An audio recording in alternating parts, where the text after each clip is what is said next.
Welcome to Lost Relation Chronicles. Melinda woke late. She lay there a second smiling, remembering the night before. Ken, her husband, had just got home from a 2-week trip, the longest he had been away from her son in their 9-year marriage. He played and tussled with their 7-year-old son until his manic joy of his dad being home faded. Then a simple dinner and off to bed. Later, as quiet descended on the house, she snuggled gently with him on the sofa.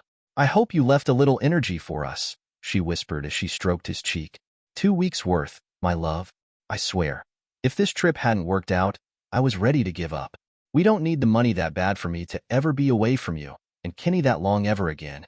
She smiled in the muted light, wondering how many CEO husbands would have made that statement. And she knew he meant every word. When they went to bed, each thought to constrain their passion, but it was a lost cause.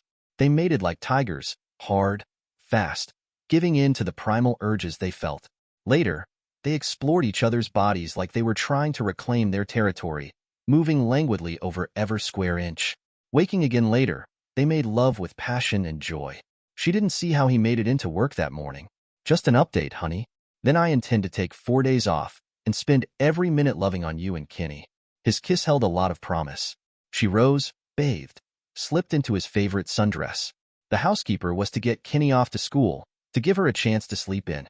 She heard the soft bong repeat 3 times and stop, then repeat as she brushed her hair. It was a state-of-the-art system. That pattern meant an intruder was in the house. At first, she thought Mrs. Miller had forgot to reset it when she took Kenny to school. It was a bad habit she had. But she remembered the repeated admonitions from her husband about never taking anything for granted. So she went to check. There was a man in her kitchen, with his head in the fridge. A man she didn't recognize. "Who are you? What do you want?"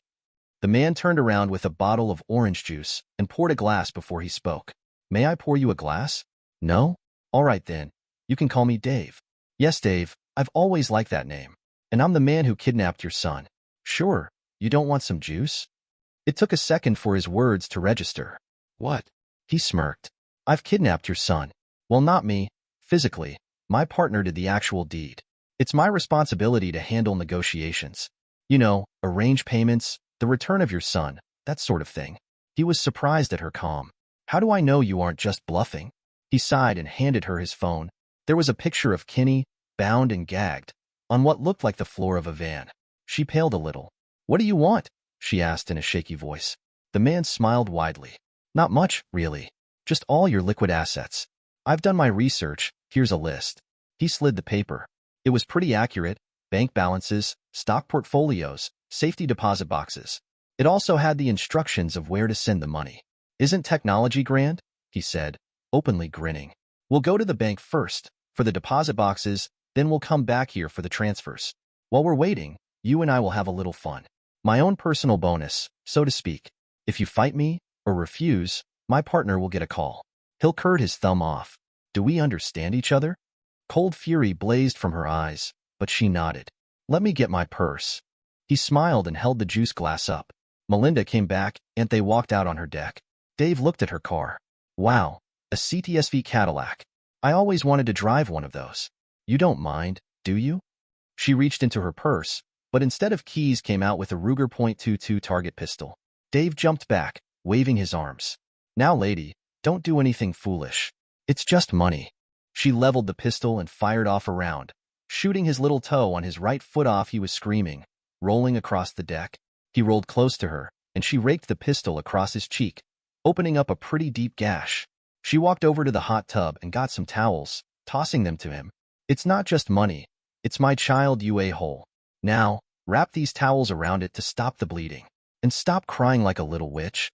He managed to get into a chair and started ranting about what was going to happen to her son. She aimed the pistol right between his eyes. "Whoa, lady, stop. We can work something out."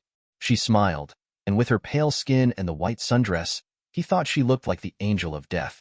"Here's what's going to happen. You're going to pull your phone out, call your partner, and deliver my son back to me. If he's over 15 minutes away, I shoot you again. You have 3 minutes." Dave ranted. He cursed. He stalled. When the 3 minutes were up, she shot him in the top of his wounded foot. He screamed and cried. She tossed him more towels. 3 minutes, then it's through the ankle. Next 3 minutes, the kneecap. 3 minutes later, I blow off one of your balls. 3 minutes later, the other ball. After that, I'll consider you a lost cause and watch you bleed out. He looked at her with sheer hatred, but dialed the phone. We're done here. Bring him back and dump him at end of the drive. I'll meet you there. Be gentle. She was standing beside him, listening because she made him put it on speaker. She jammed the barrel in his ear. If be gentle is code for come in with guns blazing or hurt my son, and you won't live past noon. You understand? Screw you. I'm gonna call the cops. Her smile got bigger. Do you know who my husband is? He's retired Army. Intelligence branch. His company has only one customer, the U.S. government. Threatening me and kidnapping my son will be considered terrorists. I hope you like tropical climates. You and your buddy will most likely end up in Gitmo, never to be seen again. I'll ask a favor and put you in with the real terrorists. That should be a lot of fun for you. Dave sneered through his pain. It'll be your word against mine. I disabled your security system. She laughed again. You mean that bundle of wires we have for show? The real system is wireless state-of-the-art with a satellite feed. I press one button on my phone, and it streams instantly to my husband and the military. She kept her cell on, and soon saw the van pull up to the front and stop. A man got out without her child, holding a shotgun. She showed Dave. Call him and tell him to drop any weapons he has. If you don't, and I shoot him, my son better be in that van. If he isn't, you're about to live a very painful existence. Dave believed her. He called, telling his partner to stow the weapons and bring the child. The other man was huge, burly with muscles. He was smiling until he saw Dave with bloody towels over his foot and the woman holding the pistol. That's right, sugar. Just send him on up to me and everything will be fine. Damn, she thought. She had tried for years to erase her southern accent, and it still popped out when she was really stressed. He hesitated until Dave warned him. Don't do anything dumb, man. She'll kill you. She looked at her son lying in his arms. Anger threatened to consume her. What's wrong with him? Relax, lady.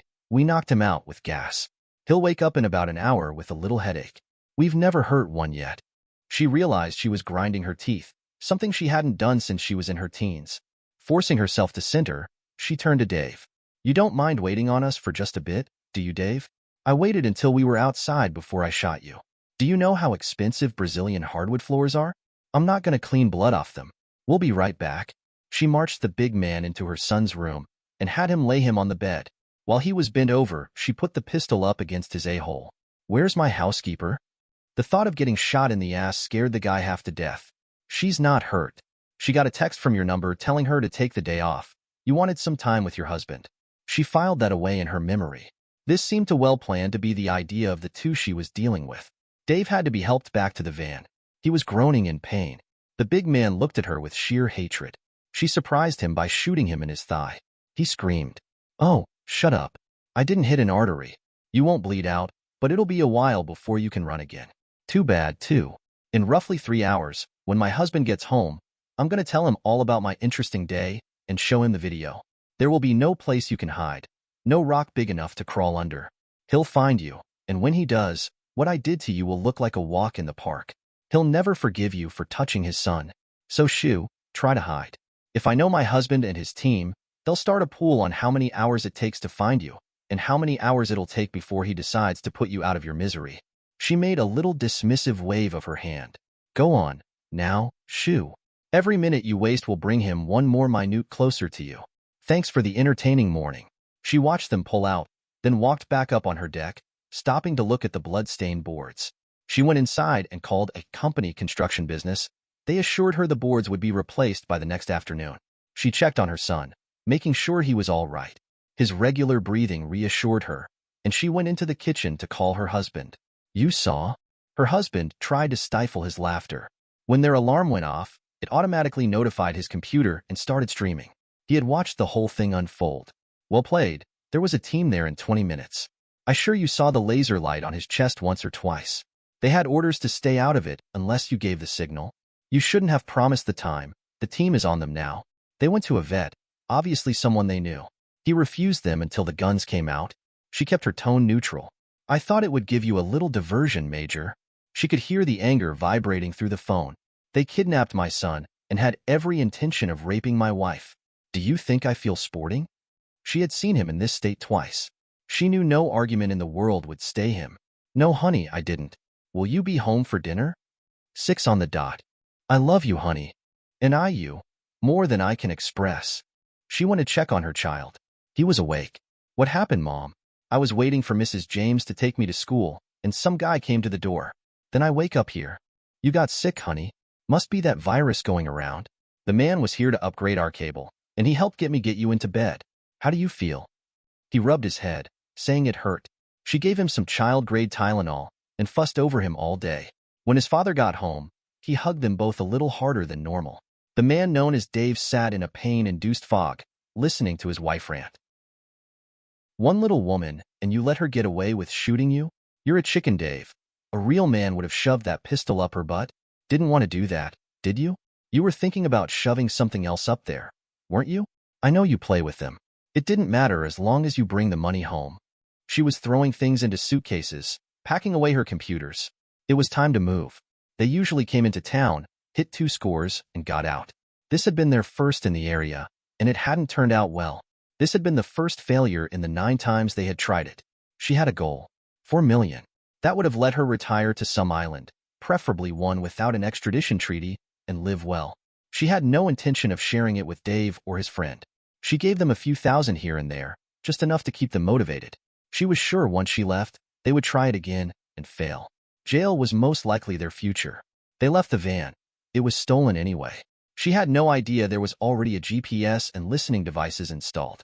It took a month for Dave and his buddy to heal enough to try another score, and they were still moving slow.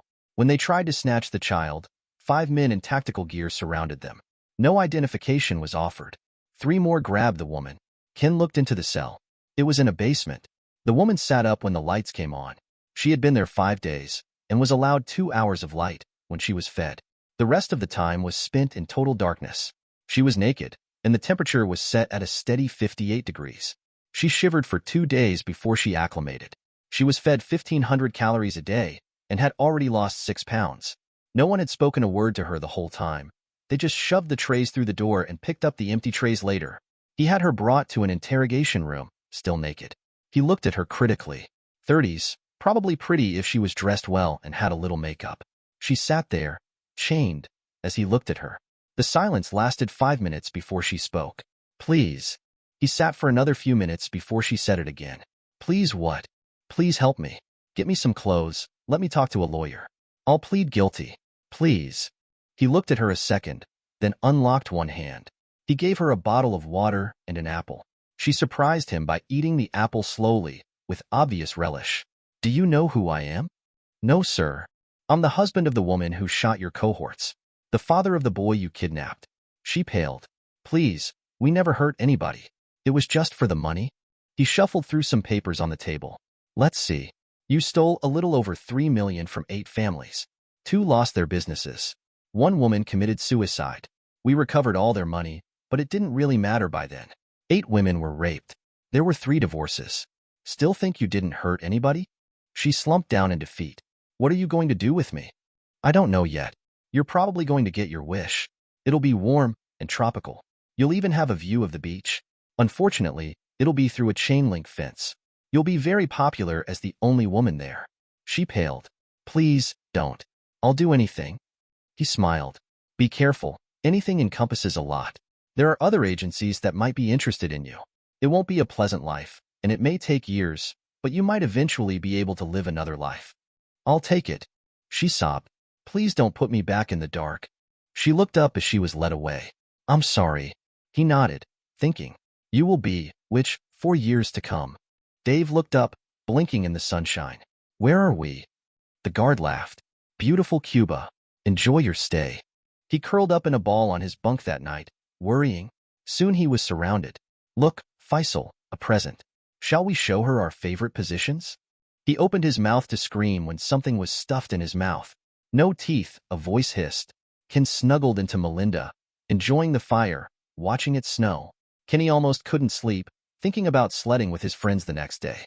He was stroking her cheek gently. What did they say when they got the money back? Most of them were happy. A few were so destroyed that it didn't matter. They were all pleased that they were caught. Where are they now? He grinned. Glad she couldn't see his expression. The big one was dumb enough to fight.